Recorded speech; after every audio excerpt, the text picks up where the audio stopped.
ராமநாதபுரம் மாவட்ட கடலோர பகுதிகளில் தொடர்ந்து பெய்து வரும் கனமழை காரணமாக மண்டபம் சுற்றுவட்டாரத்தில் சுமார் 50க்கும் மேற்பட்ட வீடுகளை மழைநீர் சூழ்ந்திருக்கிறது. இதை பற்றின மேலும் விவரங்களை எமது செய்தியாளர் பிரபுராவ் வழங்க கேட்கலாம். பிரபுராவ், வணக்கம். விவரங்கள் என்ன பகிரலாம்?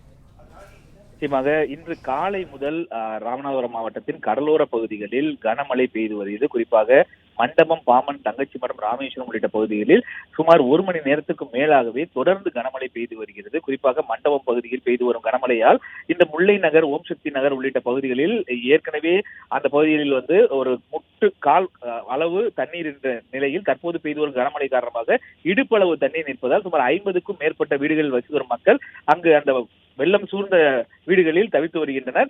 இந்நிலையில் அந்த பகுதியில் இருக்கக்கூடிய தண்ணீரை அப்புறப்படுத்துவதற்கு உடனடியாக நடவடிக்கை எடுக்க வேண்டும் அப்பகுதி மக்கள் கோரிக்கை வைத்துள்ளனர். குறிப்பாக இந்த ஓம் சக்தி நகர், அதே போல் முல்லை நகர் உள்ளிட்ட பகுதிகளில் அங்கு இருக்கக்கூடிய எருமை தரவை குளம் என்ற ஒரு குளம் இந்த மழைநீர் அதிகமாக வந்ததால் அந்த குளம் நிறைந்து உடைப்பு ஏற்பட்டதன் காரணமாக அதிலிருந்து வெளியாகக்கூடிய தண்ணீர் இந்த குறிப்பிட்ட அந்த ஓம் சக்தி நகர் மற்றும் முல்லை நகருக்குள் நுழைந்து அங்கு இருக்கக்கூடிய வீடுகளுக்குள் சூழ்ந்துள்ளது. இதனால் அங்கு மக்கள் ஒரு பெரும் சிரமத்தை சந்தித்து வருகின்றனர்.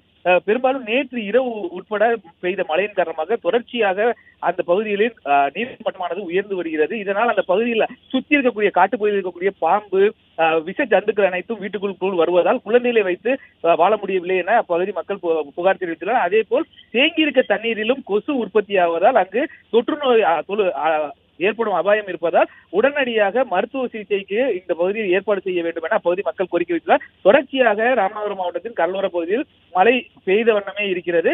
பாம்பன் பகுதிகளிலும் அதே போல் தங்கச்சிமடம் பகுதியிலும் பெய்துள்ள மழை காரணமாக அப்பகுதியிலும் ஒரு சில வீடுகளுக்குள் மழை நீர் சூழ்ந்துள்ளது.